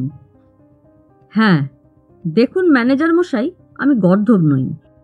দারোয়ান শিবপ্রসাদ আমার চেনা জানা। ওর গুমটি ঘরের পাশে চারপাইয়ায় বসে আমি কতদিন চা বিড়ি খেয়েছি, সুখ দুঃখের গল্প করেছি। আপনাদের লোক যে শিবপ্রসাদের কাছে গিয়েছিল, খোঁজ খবর করেছিল আমার, আমি জানি। শিবু আমায় বলেছে। কিকিরা রীতিমতন অপদস্থ বোধ করলেন। চাঁদুর কথা তাহলে সবই শুনেছেন বলাইবাবু। হেরে গিয়ে ঘাবড়ে যাওয়ার মানুষ অবশ্য তিনি নন। বললেন, কথাটা আপনি শুনলেও ব্যাপারটা অন্যরকম দাঁড়াচ্ছে বলাইবাবু। এই মৃণালকুঞ্জ সকলেই জানে, আপনি নিজেও বলেছেন যে যাত্রা দেখে ফিরে এসে দেখলেন শ্রীকান্তবাবু আগুনে পুড়ে ঝলসে গিয়েছেন। এখানের কাউকে কি বলেছেন আপনি? আসলে আপনি কোথায় ছিলেন মাঝরাতের পর থেকে? দারোয়ান শিবপ্রসাদ আপনার হয়ে সাক্ষী দিলেও এখানকার বাকিরা তো অন্য কথা বলবেন, তাই না? বলাইবাবু চুপ, টাক মাথায় হাত বুলোতে লাগলেন। কিকিরা বললেন, আপনার কি মনে হয় না 1 ভার্সেস 5 বলে ব্যাপারটা কোন দিকে ঝুঁকে পড়বে? কেন আপনি সেদিন ছিলেন না তার না হয় কারণ দেখালেন, কিন্তু মিথ্যে কথাটা বলতে গেলেন কেন? আইন কি বলবে আপনি বুঝতে পারছেন? বলাইবাবু এবার যেন বিচলিত হলেন। বিড়িও ধরিয়ে নিলেন অভ্যাসবশে। আপনি কথা লুকোচ্ছেন কেন? বলাইবাবু কি বলতে গিয়ে থেমে গেলেন। বিড়ির টুকরোটা ফেলে দিলেন জানলা দিয়ে। শেষে বললেন, গলার স্বর একেবারে পাল্টে গিয়েছে। বললেন, ম্যানেজার বাবু, মানুষ ভাবে এক, হয় আর এক। আমি শ্রীকান্তবাবুকে বাঁচাতে চেয়েছিলাম, পারলাম না। কিকিরা তাকিয়ে থাকলেন অপলক। সেদিন আমি যদি ঘুমিয়ে না পড়তাম শিবপ্রসাদের ওখানে, তাহলে হয়তো ওই ঘটনা ঘটত না। ঘুমিয়ে আমার কাল হলো। বুড়ো মানুষ, অতটা হাঁটাহাঁটি, ওই ঠান্ডা শরীরে অত ধকল সয়নি, ঘুমিয়ে পড়েছিলাম। আপনি তাহলে জানতেন শ্রীকান্তবাবু? আন্দাজ করেছিলাম, তবে ওর বিপদ হতে পারে জানতাম, আগুন ধরে যাবে জানতাম না। কেমন করে জানলেন? তবে আগের কথাটা বলি। শ্রীকান্তবাবু মানুষ খারাপ ছিলেন না, শরীর স্বাস্থ্য নিয়ে খুঁতখুঁতুনি ছিল, তা সেটা থাকতে পারে। ওর যেটা বদ অভ্যেস ছিল, উনি ভীষণ সন্দিগ্ধ স্বভাবের ছিলেন। লুকিয়ে অন্যের কথা শুনতেন, অন্যের চিঠিপত্র এলে লুকিয়ে পড়তেন, মুখ বন্ধ খামলে দেখতেন সেটা খোলা যায় কিনা, না গেলে অবশ্য খুলতেন না। তা একদিন একটা ব্যাপার হলো। চৈতন্য গিয়েছিল বাজারে, সকালের দিকে তেমাথার মোড়ে। ফেরার সময় 2টো চিঠি নিয়ে এলো, একটা মুরলীদার, অন্যটা জলধরবাবুর। জলধরের চিঠিটা ছিল খামে, তবে ভালো করে আটা ছিল না। আজকালকার খামের মুখের আঠার যা হাল! শ্রীকান্তবাবুর যা অভ্যেস চিঠি খুলে পড়া, উনি সেই কাজটিই করলেন। কিকিরা বললেন, কি ছিল চিঠিতে? কি ছিল? যা ছিল তা তো বিশ্বাস করা যায় না। জলধরকে একজন শাসানো চিঠি দিয়েছে। চিঠিতে লিখেছে, অনেক ঘুরে 8-8টি বছর অপেক্ষা করে শেষ পর্যন্ত সে খুঁজে পেয়েছে প্রতারক জোচ্চোর জলধরকে। প্রতারক? ওই চিঠিতেই ছিল আগামী 8ই নভেম্বর সে আসবে। পুজোর কথা অবশ্য ছিল না, তবে জগদ্ধাত্রী পুজোর পরের দিনই 8 তারিখ ভোর রাত্রেই সে আসবে। হিসেব নিকেশ শেষ করবে সেদিনই। তার আসার সংকেত হবে বাঁশি, সাপুরের বাঁশি। কিকিরা আস্তে আস্তে মাথা নাড়লেন, মনে মনে যেন ভাবছিলেন কিছু। বলাইবাবু বললেন, অদ্ভুত একটা ব্যাপার হলো। চিঠির একপাশে আঁকা একটা সাপের ছবি। সাপের ছবি ছাপা? না, হাতে আঁকা, কালো কালিতে কলমে। চিঠি যে লিখেছে তার নাম? নাম দেয়নি পুরো, শুধু ইংরেজিতে ছোট করে লেখা BS। চিঠিটায় সেন্ডারের ঠিকানা ছিল না? না। পোস্ট অফিসের ছাপ সিল পড়া যায় না। কিকিরা কি যেন ভেবে বললেন, তা এই চিঠির কথা আপনি জানলেন কেমন করে? শ্রীকান্তবাবু আমাকে দেখিয়েছিলেন। তাছাড়া চিঠিটা আমি জলধরবাবুকে দিই। খামের মুখ খোলা অবস্থায়? একেবারে খোলা অবস্থায় নয়, একটু মুখ এঁটে। চিঠির কথা আর কেউ জানেন না? মুরলীবাবু আর শ্রীকান্তবাবু একই ঘরে থাকতেন। মুরলীবাবু জানলেও জানতে পারেন। শ্রীকান্তদা অন্য কাউকে বলেছিলেন কিনা বলতে পারবো না। কিকিরা এবার নিজের সরু চুরুট ধরালেন, মাথার চুল ঘাঁটলেন, ভাবছিলেন। বলাইবাবু বললেন, একটা উড়ো চিঠি পেয়ে চট করে সব বিশ্বাস করা যায় না ম্যানেজার বাবু। তাছাড়া ওই চিঠিটা তো হেয়ালির মতন, স্পষ্ট করে লেখা নেই কিছু। প্রতারক বললেই কি প্রতারক হয়? কিসের প্রতারণা, কবে কখন করা হয়েছে? কাজেই আমরা চুপচাপ ছিলাম। তবে হ্যাঁ, শ্রীকান্তবাবুকে দেখতাম, জলধরবাবুকে দেখলেই কেমন একটা যেন মুখ করতেন। আর আপনি? আমি কিছু বুঝতে দিইনি জলধরবাবুকে, তবে সাবধানে থাকতাম। আসলে কি জানেন, সেদিন মানে জগদ্ধাত্রী পুজোর দিন জলধর যখন বললেন নিজেই আমার সঙ্গে যাত্রা দেখতে যাবেন, তারপর যাওয়ার সময় হঠাৎ মত পাল্টে নিলেন, তখনই আমার মনে মনে কেমন যেন লাগলো, ভেতরে একটা কু গাইল। মানুষের মন তো। আমি পালার মাঝখানে উঠে এলাম। ভেবেছিলাম শেষ রাতে এখানে ফিরে আসব, যদি কিছু হয়। কিন্তু ঘুমই আমার সর্বনাশ করল। সময় মতন আসতে পারলে হয়তো অগ্নিকাণ্ড আটকাতে পারতাম। পারিনি। বড় কষ্ট হয় নিজের বোকামির জন্যে। কৃষ্ণপক্ষ, তিথি বোধহয় ত্রয়োদশী। ঘন অন্ধকার। আকাশের তারার আলো এই নিবিড় অন্ধকারকে বিন্দুমাত্র হালকা করতে পারছে না। হয়তো মৃণালকুঞ্জের বড় বড় গাছগুলির মাথা থেকেও আঁধার ছড়িয়ে পড়েছে বলে চারপাশে কোনো কিছুই চোখে পড়ে না। রাত শেষ হওয়ার মুখে। হেনা ঝোপের আড়াল থেকে যে বদ গন্ধটা ছড়ানো হয়েছিল সন্ধেবেলায়, সেটাও নেই। ফটকের সামনে ধনুচি। কিকিরা জানেন, একেবারে রাত পুরোবার সময় অতি অস্পষ্ট একটু আলো ফুটতে পারে অল্পের জন্য। সে কিছুই নয়, এখনো খানিকটা দেরি আছে তার। চৈত্রের এই শেষ রাতে বাতাস দিচ্ছিল এলোমেলো, তবু ঠান্ডা। গাছপালায় পাতার শব্দ শোনাই যায় না। মৃণালকুঞ্জের বাইরে মাঠঘাট অসার, যেন গভীর ঘুমে আচ্ছন্ন। কিকিরা আর অপেক্ষা করলেন না। প্রথমে ধরা যায় না, বোঝাও যায় না। সামান্য পরে বোঝা যায় এই শব্দ বাঁশির, সাপুরিয়ার বাঁশির সুর। জোর নয়, আবার ধীরেও নয়। কিকিরাকেও চেনা যায় না, দেখাও অসম্ভব। ঘন কালো আলখাল্লায় গলা থেকে পা পর্যন্ত ঢাকা। পায়ের সরু পাজামাটাও কালো, মাথায় কালো রুমালের ফেটটি। এ যেন কোনো ভৌতিক চেহারা। চোখ মুখ অবশ্য স্বাভাবিক রেখেছিলেন কিকিরা। মৃণালকুঞ্জের পেছনের দিকেই গাছের আড়ালে লুকিয়েছিলেন কিকিরা। তার বুকের কাছে ঝোলানো বিদেশি ক্যাসেট প্লেয়ারে সাপুরিয়ার বাঁশির রেকর্ড করা টেপটা বাজছিল। এই প্লেয়ারটার সুবিধে হলো দেখতে ছোট, আওয়াজ অত্যন্ত স্পষ্ট। শব্দ বাড়ানো কমানো তো মামুলি ব্যাপার। তার চেয়েও বড় কথা, টেপের অটোমেটিক রিওয়াইন্ডিং সিস্টেম আছে, ফলে হাতে করে পাল্টাতে হয় না। টেপ শেষ হয়ে নিজের থেকেই আবার গোড়া থেকে বাজতে শুরু করে। একটানা যতক্ষণ খুশি বাজাও। তবে অসুবিধে এই যে কিকিরাকে ব্যাটারিতে বাজাতে হচ্ছিল। যদিও এই জাতের ব্যাটারি হালে বাজারে এসেছে, আয়ু বেশি, তবু তার ইতি আছে একসময়। আপাতত কিকিরা সে কথা ভাবছিলেন না, ভাববার কারণও ছিল না। কিকিরা ঠিক এক জায়গায় না দাঁড়িয়ে থেকে মাঝে মাঝে আড়ালে রেখে সরে যাচ্ছিলেন, ফলে বাঁশির আওয়াজও নির্দিষ্ট একই জায়গা থেকে আসছিল না, সরে যাচ্ছিল। 5, 10, 15, 20 মিনিট কতটা সময় কেটে যাচ্ছে তার হিসেব কিকিরা করছিলেন না। শুকতারা জলজল করছে। চৈত্রের এই ভোর রাতের বাতাসে গা শিরশির করে উঠল সামান্য। এমন সময় যা আশা করেছিলেন কিকিরা তার আভাস পেলেন। দেখা যায় না, তবু ছায়ার মতন কে যেন বেরিয়ে এলো বাড়ির থেকে, পেছনের দিকেই হেঁটে আসছিল।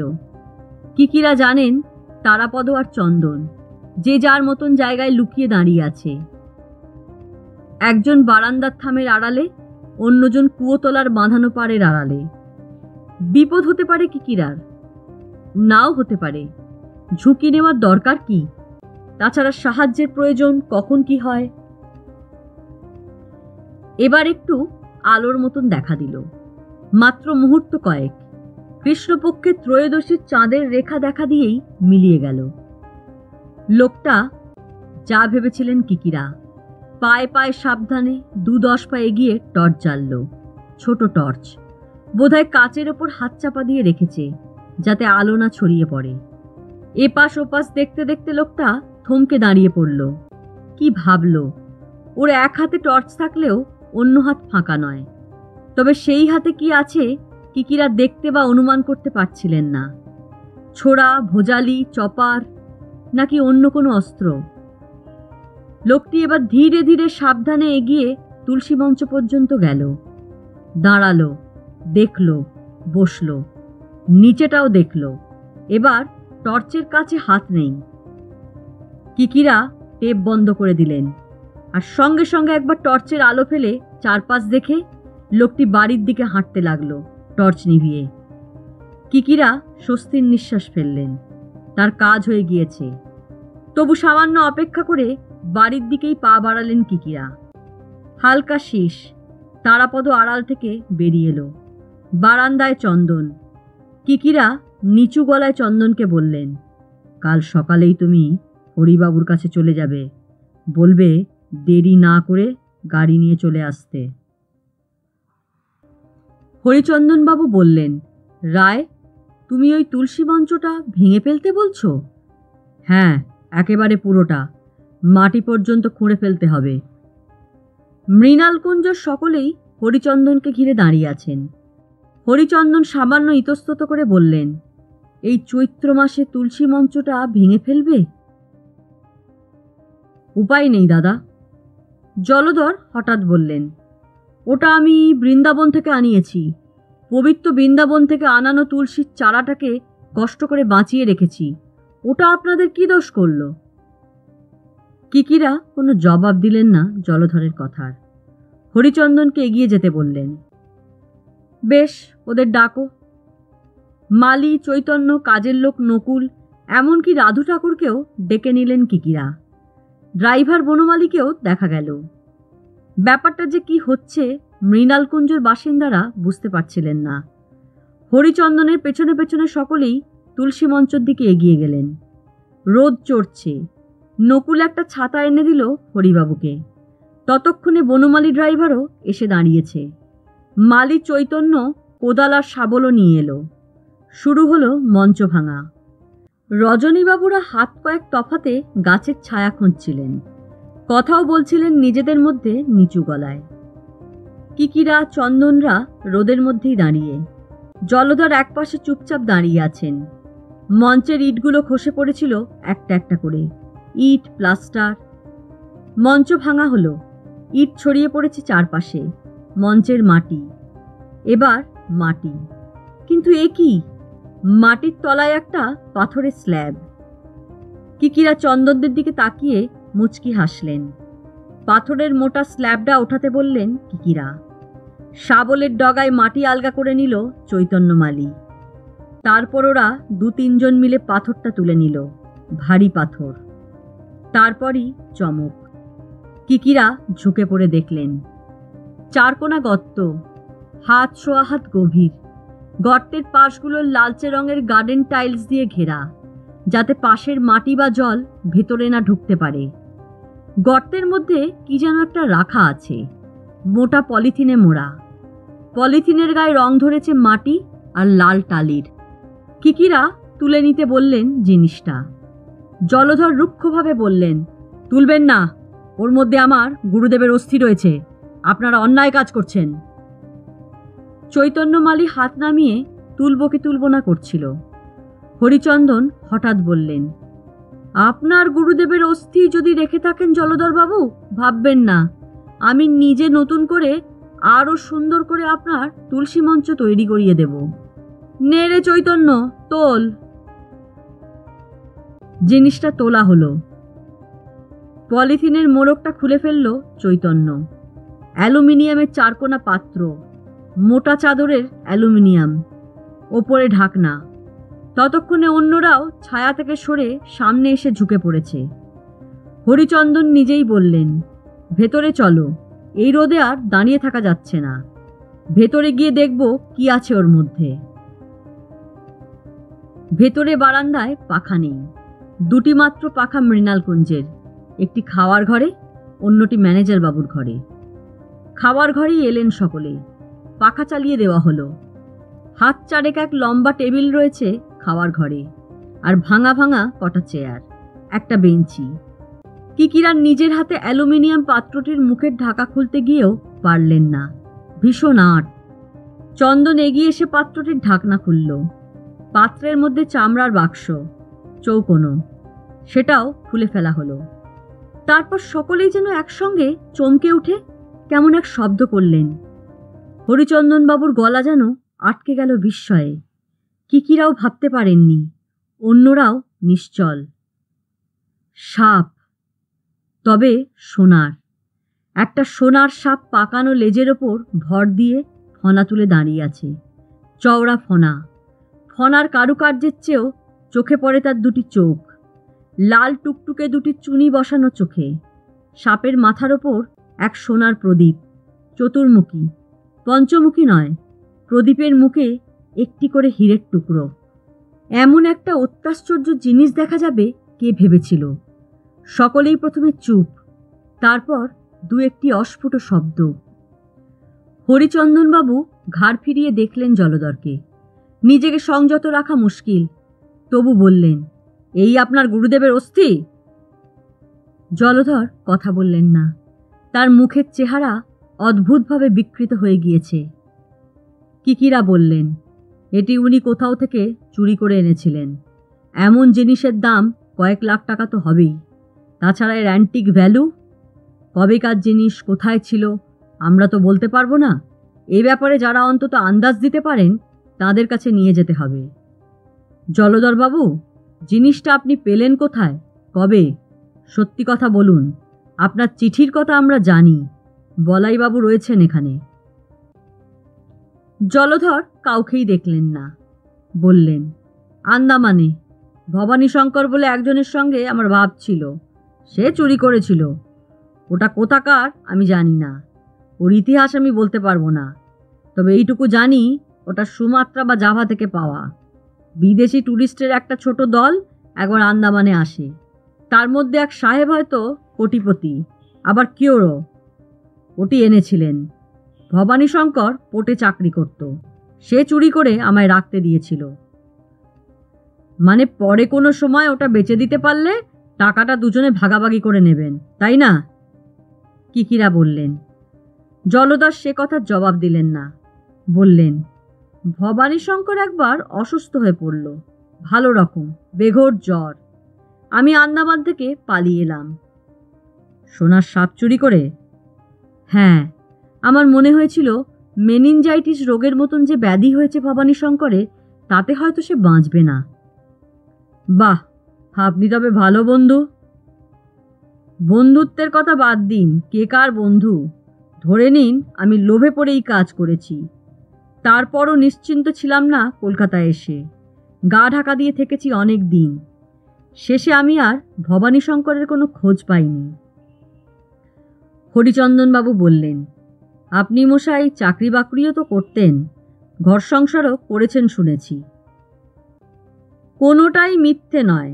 মিথ্যে বলতে আমার টাইটেলটা পাল্টে নিয়েছিলাম এফিডেভিট করে, বিশ্বাসের জায়গায় হালদার। কিকিরা বললেন, এসব পরে, আগে বলুন, আপনি শ্রীকান্তবাবুকে পুড়িয়ে মারতে চেয়েছিলেন? চেয়েছিলাম। ভদ্রলোক আমায় সন্দেহ করতেন, খারাপভাবে দেখতেন।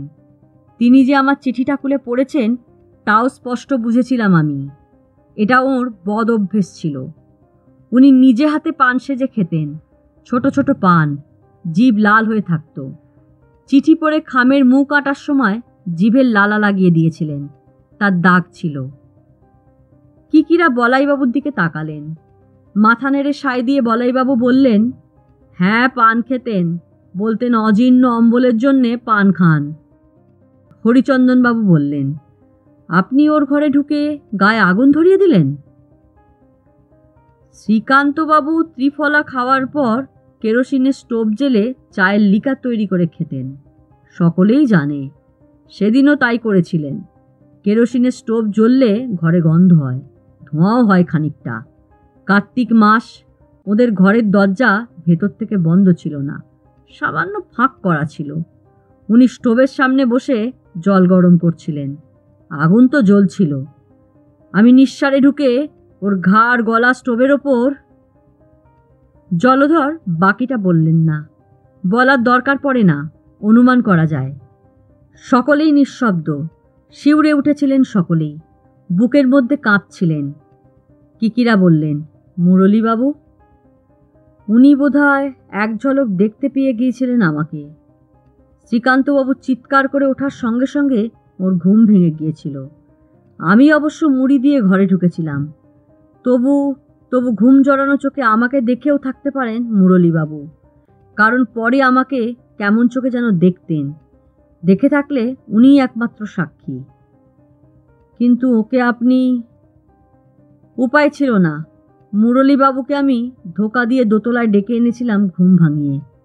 বলেছিলাম শিগগির আসুন, বলাইবাবু কেমন যেন করছেন। উনি গায়ে চাদর জড়িয়ে চলে এলেন। কেন? ওকে ডেকে আনার সময় বাঁশিটা বাজছিল, সাপুরের বাঁশি। ওই বাঁশি হয়তো উনিও শুনেছিলেন। একটু থামলেন জলধর। নিয়তি, আপনি ওকে দোতলার বারান্দা থেকে ঠেলে ফেলে দিয়েছিলেন? দিয়েছিলাম। ভাঙা বারান্দা, পলকা। ফেলে দেওয়ার আগে মাথার পেছনে জখমও করেছিলাম। নির্বাক হয়ে দাঁড়িয়েছিলেন সকলে। রজনীবাবু বসে পড়লেন, ঘামছিলেন। পাখার বাতাস তার গায়ে লাগছে না। সলিলবাবুর মুখ ফ্যাকাশে। হরিচন্দনবাবুও অসুস্থ বোধ করছিলেন। সকলেই যখন স্তব্ধ, বিচলিত, শ্বাস প্রায় রুদ্ধ হয়ে এসেছে, তখন জলধর একবার দরজার দিকে তাকালেন। চন্দন দাঁড়িয়ে আছে, পাশে তারাপদ। সোনার সাপটির দিকে চোখ ফিরিয়ে নিলেন জলধর। মনে হলো তিনি যেন বুঝতে পেরেছেন সোনার সাপও ছোবল দেয়। বড় করে নিঃশ্বাস ফেলে জলধর বললেন, পুলিশ ডাকবেন না? কিকিরা বললেন, ডাকবো বলে হরিচন্দনের দিকে তাকালেন। জলধর বললেন, একটা কথা, দয়া করে আমার ছেলেকে জানাবেন না। আমার নিজেরও ভুল হয়েছে। কলকাতায় থাকার সময় ওটা ব্যাংকের লকারে ছিল। এখানে আসার সময় 7-5 ভেবে নিজের চোখে চোখে রাখবো বলে নিয়ে এসেছিলাম। না আনলে কি হতো জানি না। কেউ কোনো কথা বললেন না। এ গল্প এখানেই শেষ। যদি গল্প পাঠ ভালো লাগে তাহলে আমার চ্যানেলটা সাবস্ক্রাইব করতে ভুলবেন না। একটা লাইক অবশ্যই দিয়ে যাবেন এবং সকলের কাছে আমার অনুরোধ, প্লিজ আমার চ্যানেলটা একটু শেয়ার করবেন যাতে নতুন নতুন বন্ধুরা আমার গল্প শুনতে পান। আজকের মতো নমস্কার।